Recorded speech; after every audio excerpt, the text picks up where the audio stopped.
So hi guys, what's up? So for today's video pala guys, pakita ko lang yung changes ng main auto ko. So well, alam niyo naman guys na na-post ko ba? Hindi ko alam kung parang nakalimutan ko kung na-post ko or hindi ko na-post yung changes ng auto ko.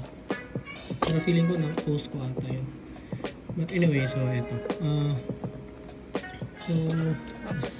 Ito yung naging changes niya. So wala na akong puting chassis, di ba? So eto na lang galing dun sa kit niya, yung sa kalimutan ko yung metallic black. So eto siya guys. Yan. And kung ano yung changes niya is hindi naman, wala naman masyado. Same pa rin ng previous ko na main auto. Ang ginawa ko lang is pinalitan ko lang ng carbon. Ito, ginawa ko ng carbon siya. Pati yung popsicle dito, ginawa ko ng carbon. Yung ano na lang, yung eto na lang. Yung guys ito ko lang. Eto na. Ito yung antabrelo. Yung eto na lang yung Super X. Kikita ba? Yan. And then pala guys, dati ang is eto is nasa taas to. So what I did, binaba ko siya, nakafocus ko sa baba kasi madaming sunod-sunod na kasi sunod-sunod na layout ang nilalaroan ko na tawag ba nito? Kailangan ko ng dagdag na yung sa technical na yung kunyari galing sa parang tight na turn galing sa talon at saka ano pa ba yung slope down one receiver, mga ganon. Tapos galing kasi sa mahabang buwelo yung namin layout namin. So ang ginawa ko, usual talaga, naka 30mm ako dito. Naka 30mm ako na cap screw dito. Pero ang ginawa ko is 25mm. Meron kasi kaming nilaruan guys recently, last Sunday, yung this Sunday lang nakaraan. Masyadong mababa yung ceiling ng pagpasok ng auto sa ilalim. Kasi aside dun sa racetrack na nasa itaas, yung ilalim ng racetrack na meron pang yung entry at saka exit, merong aside sa kahoy, meron siyang nilagay pa na parang foam kasi galing siya sa mataas na buwelo, and then slope down to receiver naman siya, kaso lang sobrang taas ng buwelo na talaga yun, tapos paliko agad. So yun ang nangyayari, kaya pag medyo lumagpas konti ng yung auto mo, I mean yung talon, parang hindi talaga siya nakalow. So ibig sabihin tatama yung 30mm ko dito, kaya ginawa ko 25mm. And dito din, so usual talaga ang ginagamit ko dito is yung dati yung bowl na hindi cylinder, but I found out sa mga lapag ko na mas nagiging balanse yung naka-cylinder dito sa harap, kasi before na talaga sa FMA, I suggest talaga cylinder yung dito instead na kahit anong dampers. Siya talaga yung pinaka, parang for me lang experience ko guys, siya yung pinaka parang ang tawag nito, parang timbang niya talaga na cylinder yung dito. And dito may instances na ang nilalagay dito is yung minsan wala akong nilalagay dito, pero pag naglalagay ako is eto, cylinder talaga. Hindi na ako nagbo-ball guys dito, madalang na talaga. Ngayon, kaya na may nakapatong na nips to dahil nga dun sa technical. Kasi technical masyado yung layout eh. Speedy pa, tapos technical masyado. And also, kung napapansin nyo guys, eto, tube ang ginagamit ko. Kasi, kinokontrol ko yung angat ng dampers na hindi siya gaano kataas. Dahil, same thing dahil dun sa layout na yun. Kasi kailangan kasi papasukin siya sa mga mahabang buwelo, tapos tight turns pa, and tagwa 1 receiver. Merong isa 2 receiver na, pero ang sobrang haba ng buwelo. So kailangan ko yung play ng dampers hindi siya ganun kataas, kasi masyadong mataas humatak yung FMA compare sa CFM or Super FM. Mas mataas humatak yung FMA. Okay, so yun ang explanation ko dyan. So same thing pa rin, naka 17 ako, 17. And paano pala maglalagay? Kasi eto, may nakalagay akong dito, diba? Super X. So ang ginawa ko guys is kinountersunk ko yung dito, yung plates ng ng rare stay na Super X, para at least hindi siya sasabit sa sa plates ng sliding ko. Okay, so kasi pag hindi mo kasi kinountersunk yan guys, minsan pag nagsa-slide yung sliding mo, ang nangyayari, nagsa-stuck siya minsan sa screw na naka-usli. So yun ang nangyayari. Okay, at eto pala guys, ang diameter nito is yung 15 na diameter. Baka kasi yung bibili nyo yung 19 tsaka 17, kasi pag yung 17 ang nilagay nyo dito guys, mas mas malaki siya compare sa rollers na 17. Okay, so ang bibili nyo is yung 11, 15 ata yun. So yun ang bibili nyo kung dito guys So hindi yan iikot guys yan, kasi ang purpose ko dyan aside na kasi nagdadagdag siya sa akin ng parang nagiging brakes ko natin. Parang gusto ko lang tumama. Pag tumama kasi siya kasi hindi siya umiikot, so ibig sabihin kakaroon siya ng friction. So nagbibigay siya sa akin ng control sa auto. Okay, so and actually may dalawa akong bagong motor pala na brinake in. Yung nakakaano lang is kwento ko lang saglit. Actually papakita ko naman yung video na guys. So okay, papakita ko yung video pagkatapos ko ma-explain yung auto ko. Papakita ko yung video na dalawang motor na ko tinest ko. So anyway, yung isang motor kasi na break in ko. Actually kahapon ko lang na break in siya. It's August 11. Tama ba? August 11 na break in ko siya. So na-testing siya ng August 12, diba? So yung isang motor na na-break in ko, explain ko lang sa konti. Yung RPM na labas niya is 44 na RPM. Ngayon, sa KPH niya, 3.5, using 3.5, and yung battery is 2.98 na battery. Nasa 40, 41, 42. Minsan umaangat siya ng 43, pero nag-stay siya sa 41, 42 kph. Okay, yung pangalawa ko naman na motor, nasa 40k RPM lang, pero yung kph niya nasa 40, 43 tsaka 44 kph. So baliktad sila, di ba? Pero ang kinagandahan, ang dalawa yung effect ng motor na yun. Yung isang motor, yung effect niya is yung parang kalmado yung niya, yung torque. Kung ano yung torque na pagbitaw mo, yun din yung torque na pag entry niya, tsaka pag bagsak niya, exit, bagsak niya sa slope. Same lang yung level ng niya. So ibig sabihin, actually yun ang gusto ko kasi madali siyang itono. Yun ang pinaka-advantage nun. So binitawan ko siya ng 2.98 volts. Naka 3.5 ako na gear. 3.5 na gear, pero yung binitawan ko pala is yung amperes niya, mababa yung amperes ng battery na binitago ngayon kasi bigla ang test. So hindi ko prepare yung battery kasi usual talaga guys. Yung binibitawan ko na battery is around 0.9 amperes or 1.0 amperes yung battery. Usual ang binibitawan ko. Kunyari 3 volts, 1.0 amperes na ganun.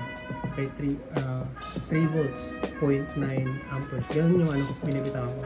Pero kanina, hindi siya maabot sa ganun na amperes. Kasi, wala, siya, bali use na battery, tapos, pinagpahinga. Ngayon, ginamit ko bigla. Pino-charge ko lang diretso, walang preparation sa battery. Hindi na refresh, hindi na discharge, wala. So, yun lang. So, yun And then, so, ko lang guys. So, eto, para pumasok yung plate, kung gagayahin nyo to na setup guys, para pumasok yung, hindi to tatama siya sa plates nyo na rare stay na Super X. Naglagay ako ng 1.5 na spacer. Yan. Diyan. Okay. So, yun. Yan. Okay. So, ngayon, note ko lang guys, ganito yung style, unorthodox talaga siya, hindi unusual yung lagayan ng brakes ko dito sa FMA. Isang popsicle lang, so expose yung dito. Okay, ang reason ko dito guys, eto kasi na style na braking sa FMA guys. Kung FMA gagamitin nyo, ay pwede naman kahit MA gamitin nyo, VZ pwede din, yun na style na gamitin nyo. Ano pa ba, AR, pwede din, ganito na style na braking. Ang nangyayari kasi guys is, kung napapansin nyo guys, yung tama ng brakes nya dito na part, ito na part, tsaka ito. Sa ganito na settings na brakes guys, kaya mo siyang, anong tawag ba nito? Kaya mo itodo yung yung speed nya sa layout. At papasok pa rin siya. Yun ang advantage talaga. Ang disadvantage lang, magastos sa sponge. May tama yan. Madalas during sa race, nagpapalit talaga ako ng sponge. Kasi madalas nasisira dito. And kaya naka-divide, sabihin natin sa inyo na hindi siya, yung sa inyo nilalagay nyo ng buo. Ngayon, pag ang tendency, ang disadvantage kasi nun guys, pag nilagay nyo siya ng buo, pag once nag-slide yung brakes nyo dito, konti lang, hindi na talaga kakapit yun. Walang kumakapit na dun. Automatic lahat nun sa slide. Pero pag hiniwalay nyo siya, divided siya, ang tendency nun is, kunyari, nag-brakes, hindi nag-slide yung dito, yung eto tsaka eto, hindi naman yun mapaparehas kasi yun nga, iba yung niya ito iba din yung yung placement nila, yung tama. Sasabihin natin, ba't hindi na-slide? Hindi, kasi hindi sila isahang parang ang tawag ba nito? Nabinat ng yung pagtama niya. So, magiging iba yung reaction nila tatlo. So, may brakes ka pa rin na nangyayari. Okay, so for brakes ko naman dito guys, sa likod, explain ko lang ulit, clarify ko kasi may mangilan-ngilan na nagtatanong pa rin sa akin. So, actually guys, during sa test pala, ang ginawa ko is yung ganito na style. Yung usual na style. Ito na lang.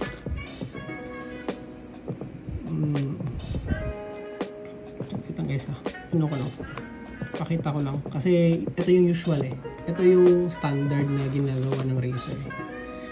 So naka-angle yan, basta naka-angle yan. Ngayon nilagyan ko na dito, blue nga ata yung nilagay ko dyan, tinanggal ko lang yan basta blue yan nilagay ko dyan, buo. So dun sa video na ipapakita ko ng dito, mamaya after na explanation ko, i-indicate ko na lang kung alin doon. Yung blue na nilagay ko, makikita nyo doon guys, same na takbo guys tapos same na motor ang ginamit ko. Tapos nag-test pa nga ako ng 2 beses nun na hindi niya kayang ipasok yung sa layout dun sa layout na nilapagan ko. So what I did is bumalik ako dito sa ano ko talaga, usual na paglalagay ko ng brakes dito sa likod. Yun may limitation kasi pag ginanon mo, kasi malakas humatak yung FMA, okay, compare sa CFM at saka yung or sa PRFM. So mas malakas talaga humatak yung FMA. Ngayon nilagay ko nga doon, so yun nga, hindi siya pumasok. Tapos nag-drop out, ibig sabihin nagamit ko ng battery, hindi ko pinalitan, ko pa rin, pinatakbo ko pa rin, hindi pa rin siya pumasok. So ibig sabihin kulang talaga speed. Okay, so ngayon naman guys, ang ginawa ko dito is eto siya. So kunyari may screw kayo dito, di ba? Pagbabasihan nyo lang yung kapal nito guys, may screw kayo dito, di ba? Kunyari lang may screw kayo dito, so yung edge ng screw nyo dito na part, yan yung pagbabasihan nyo, yung haba ng blue. Okay, tapos 1mm to palagi guys, yung outer 1mm yan palagi. Ngayon pwede nang kahit kayo nang bahala mag dito, kung gaano kalapad dito. Sa akin ganyan lang, kinonti ko lang yung ngayon 2mm naman yun dito.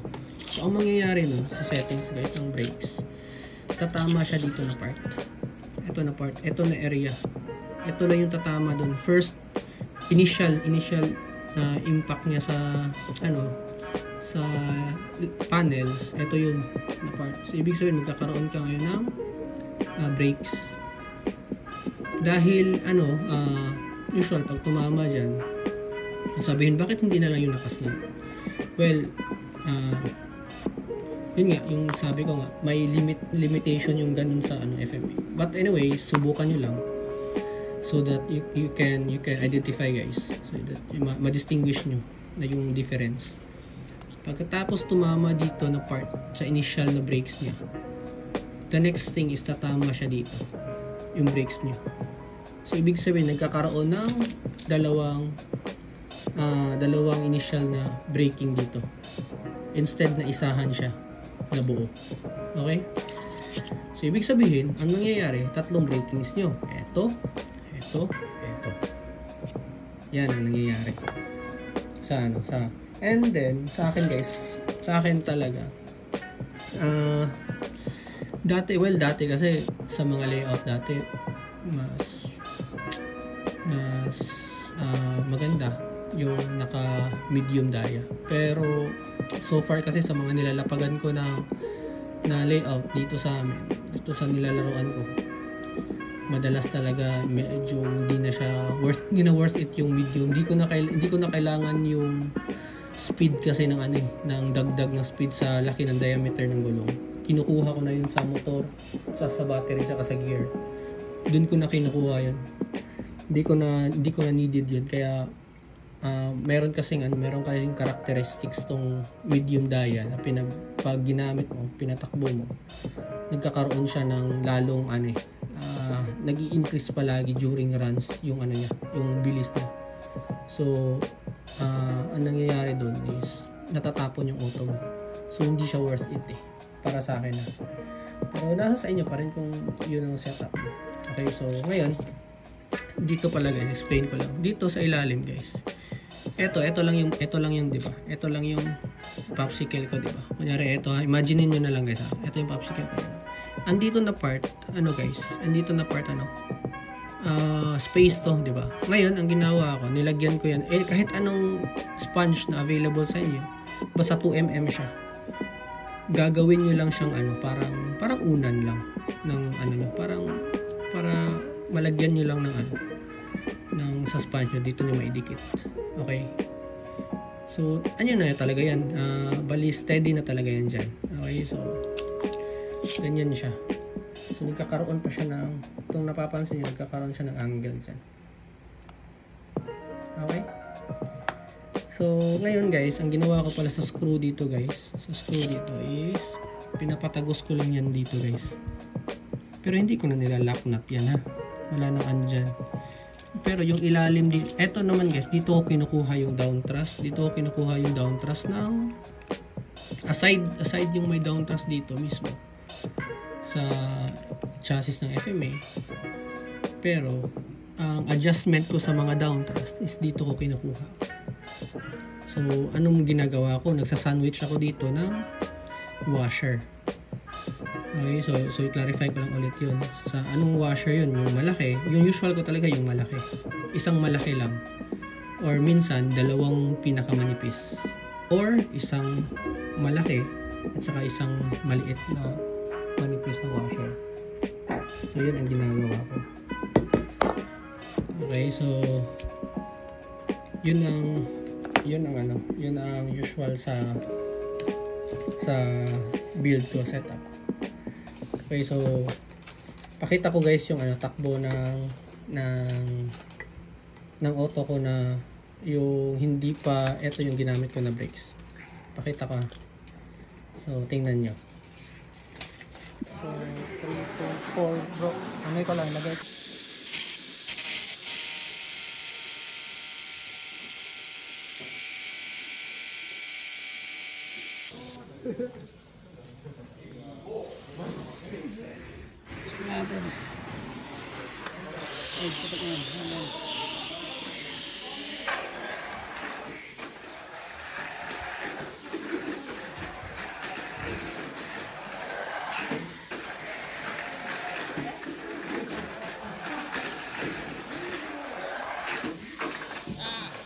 Lang.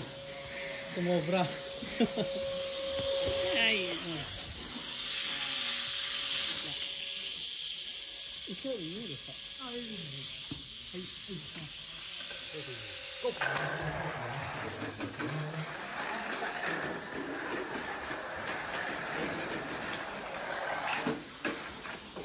Tumobra. Ay, gozaimasu. Okay guys, so napanood nyo na yung sa video. Sunod, pakita ko naman guys yung takbo na ito na yung brakes para at least makita nyo yung dalawang motor pala guys. Remind ko lang, dalawang motor yun, magkaiba.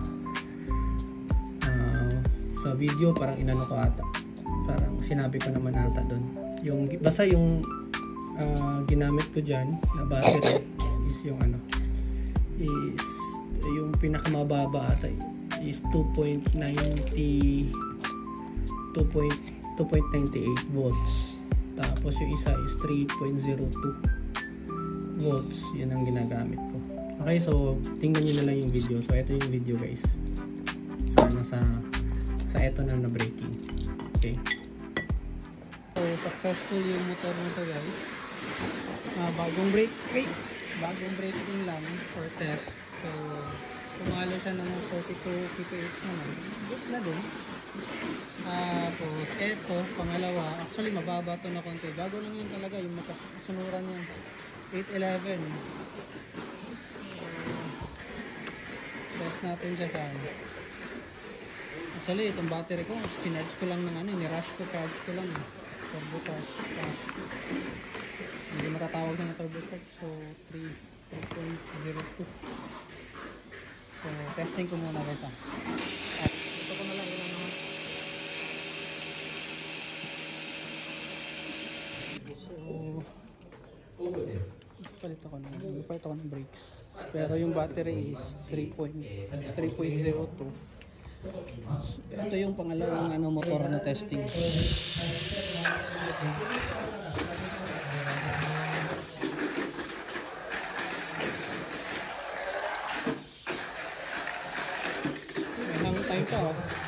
May hang time pa guys.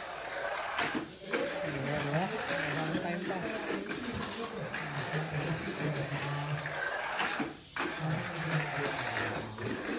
19 seconds. So binalik ko ulit yung first na motor ko guys. Ito lang yung battery ko.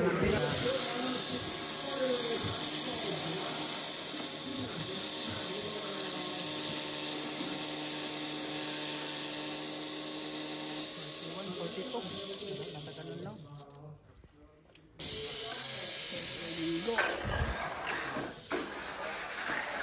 Parang maano to guys na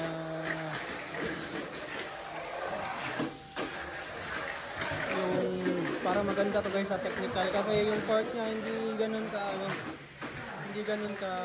tawag nito kabangis yung torque niya. So, may torque pa rin, pero kalmado naman. So, okay ako na ito. Pwede pa to, pwede ito. Yung ano niya, time niya is, so, ibig sabihin, yung ano nila, difference nila is, 2 seconds mahigit. 1 point mahigit. Ganun, na seconds. So, yun guys, nakita nyo na yung sa video na run. So, ganun yun. So, kung napapansin nyo guys, yung yung isa kong makina na yung may 2.98 na binitawan ko guys. Kung napapansin nyo siya, medyo mababa siya konti yung speed na tumapos. 21 seconds ata siya tumapos. So, kahit ganun pa man, pa rin, yung consistent yung nagiging hatak ng motor. Both sa pagbitaw sa torque niya, pagbitaw sa umpisa ng takbo. At the same time, yung sa talon at saka sa exit ng ng auto guys. So, and then, wala naman siyang parang humina naman siya. Stable lang. Ganun yung magandang makina na talaga na gusto ko sa kasi for the reason na mabilis talaga siyang itono. Okay, so and then sa pangalawa naman, kung napapansin niyo, mabilis yung hatak niya. I mean malakas siya na motor. Even yung even yung hatak niya. Pero ang ganito yung nangyayari guys sa motor na 'yon. Ang kinagandahan sa motor na 'yon is kahit mabilis siya, pagdating sa entry ng any slope ng entry niya, hindi niya parang hindi malakas yung tapon niya sa na binibigay niya sa auto. Kaya kung napapansin, kaya sa video mapapansin niyo, kaya sinabi ko pa nga na na parang may hang time yung auto. So yun naman yung characteristics na kagandahan niya. Kaya kailangan ko lang talagang i-notes yun na ganun yung characteristics ng motor na yun. Para at least alam ko na kung anong motor ang kukunin ko. So yun. And also pala guys, explain ko lang to dito guys yung regarding sa auto ko guys So explain ko lang guys. So kung napapansin nyo guys, pakita ko guys ilapit ko lang konti. So inuubo yung anak ko, nilalagnat saka inuubo, sinisipon. Anyway, so guys, kung napapansin nyo guys, ang gamit ko na gulong dito is yung anong bang tawag nito? Yung ganito guys nanghiram ako sa anak ko.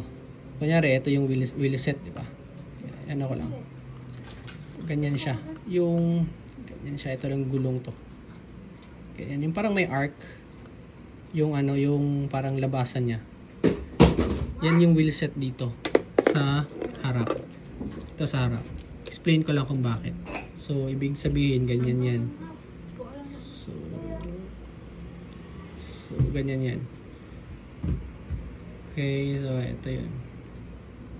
Ito yung, sensya na sa drawing. Explain ko lang. Ito yung bearings. Ngayon, dito sa rear ko, ito yung front guys front. Yan ako lang. So, ito yung front. Tapos, ito naman, yung yung likod ko naman guys, ito yung siya yung parang pailalim. Yan, ganyan.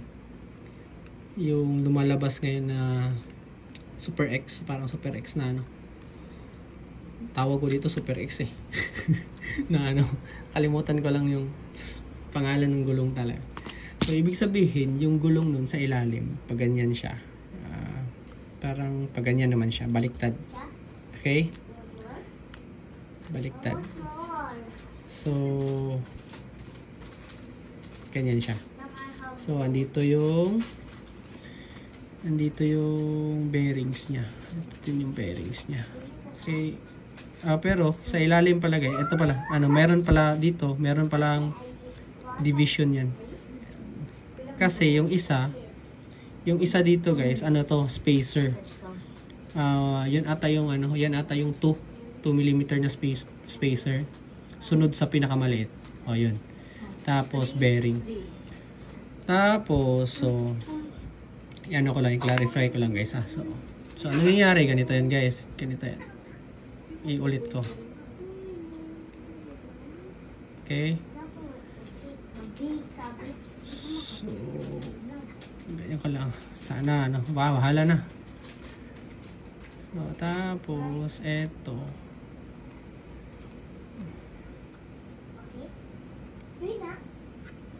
Ba yan? Masa papasok? Ganyan. Ngayon guys, ito yung ano, diba? Ito yung chassis. Ay. Ayan. Ito yung chassis. Ganyan. Sakit na. Ano na? Ano pa? So, kung napapansin nyo dito guys, palabas siya. Yung sa front. Ito yung front eh. Ulit. Front rear. Okay? Ito, paloob. Ibig sabihin, padikit siya sa chassis. Okay? Mas madikit itong rear ko. Mas madikit siya sa chassis. Ito, medyo konting away siya naman sa chassis. Pero, kung iisipin natin mabuti, pareho yan na narrow. Pero dahil sa ganyan yung pagkalagay ko ng gulong, nagkakaroon siya ngayon ng wide, narrow. So, nagiging wide. Pareho siyang narrow ha, na gulong. Pero, dahil sa ginanyan kong pagkalagay ng setup ng gulong ko, nagkakaroon siya ng wide, narrow na setup. Hindi siya yung usual na narrow wide. Hindi siya, ito yung usual narrow wide So, hindi siya ganito. Ito siya. So, ngayon, ano bang advantage ko dito sa ganito na setup? Ano advantage yan guys? Based sa experience ko guys, yung mga chicane, yung mga layout na ganyan, yung sobrang, mga layout na ganyan, tapos ano pa ba? Even sa, basta any na may likuan, mas maganda yung entry at saka exit niya. Okay? Yun ang advantage sa ganito na setup ng gulong. Okay? So, isa na yun sa ano natin. Now, sasabihin natin, ang tanong nyo naman is, next is, bakit hindi ako nag-dar dito? Okay? Bakit hindi dar ang gamit ko dito? Okay, so ang explanation ko yun nun guys is ganito. Etong 17 kasi, etong slot kasi ng 17 kasi guys, dito sa plates. Siya lang yung pag nilagay mo yung naka-sliding plates ka dito. Ang nangyayari sa 17 na to na roller, siya yung pinakamalapit sa gulong. Which is maganda siya for cornering. Okay, mabilis siya sa cornering. Ngayon, pag maglagay ka ng dar naman, nalalayo siya sa gulong. Kahit naka 17 plates ka. Ngayon, maglagay ka ulit ng naka FC, same thing din. Medyo away naman siya. Oo, palapit siya sa pero away siya. Gets yun? Yung angle niya. Palapit siya, pa-arc siya sa gulong, pero pa-away naman. Palabas. So, kaya mas pinipili ko talaga yung 17 dito. Yun ang purpose ko dito. And also, dito naman sa likod, ito guys, ang usual ko talaga is nire-rigid ko to. Pero 17 pa rin na rollers plates ang gamit ko. So kung sabihin natin anong sliding ba na may 17 na plates, yung sliding na plates wala. Anong sliding ba ang gamit? Kung gusto niyo gamitin rear dito, walang problema. Kung gusto niyo, kasi mahal yung front ngayon Okay. Sa akin lang is gusto ko lang gamitin yung front. Bali pareho naman sila guys ng effect. Ano naman sila? Wala naman sila masyadong pagkakayo. May konti lang. Pareho lang Mas closer pa nga yung mas closer pa nga yung pag rear ang gamit mo dito, mas closer nga siya. Mas lalong nagko-close to dito. Yun ang pagkakaano ko guys pagkaalala ko. Correct me if I'm wrong na lang. Okay. Dito naman, pwedeng hindi sliding ang gamitin nyo dito. Pwedeng ang dar ang gamitin nyo dito. Okay, kanya naka-sliding plates kayo, pwedeng dar ang gamitin nyo dito. 13mm pwede kayo mag 13mm dito. Pero I suggest pag nag 17 kayo tapos wala kayong sliding, ano na pala, na ano siya. Dahil nga dun sa sobrang technical na pinalaruan namin, na sisira yung mga auto. So but anyway, kung wala kayo guys nung wala kayong medyo mahirap makahanap ng sliding plates, ang pinaka-suggest ko talaga is yung mount plates. Ganitohin yung paglagay. Ibaliktad nyo papunta doon yung parang pa ganito na style to create that para hindi yung kasi yung tawag ba nito, yung placement ng 17 na rollers nyo parang halos magkapareho pa rin. Now, meron pang isa. Yung bagong plates ngayon, yung mga bagong labas na plates. Maganda yung substitute dito. Kaso lang, yung naman nun is may konting wide. May konting wide siya. Lang sa positioning. Pero, maganda pa rin yung 17 dun ilagay. Instead na 19 or napakaganda niya sa 17. So, yun naman yung If, kunyari lang talaga, wala talaga kayong mount plates. Ang meron kayo, kung anong pinaka is yung popsicle. Yun na ilagay nyo dito. Na side. Pwede din, etong ganito. Ilagay nyo dito. Okay? So, pag nilagay nyo to 17 dito, mga nandito ata in apart. Ito siya na banda. Yung placement ng placement ng 17. If hindi ako nagkakamali.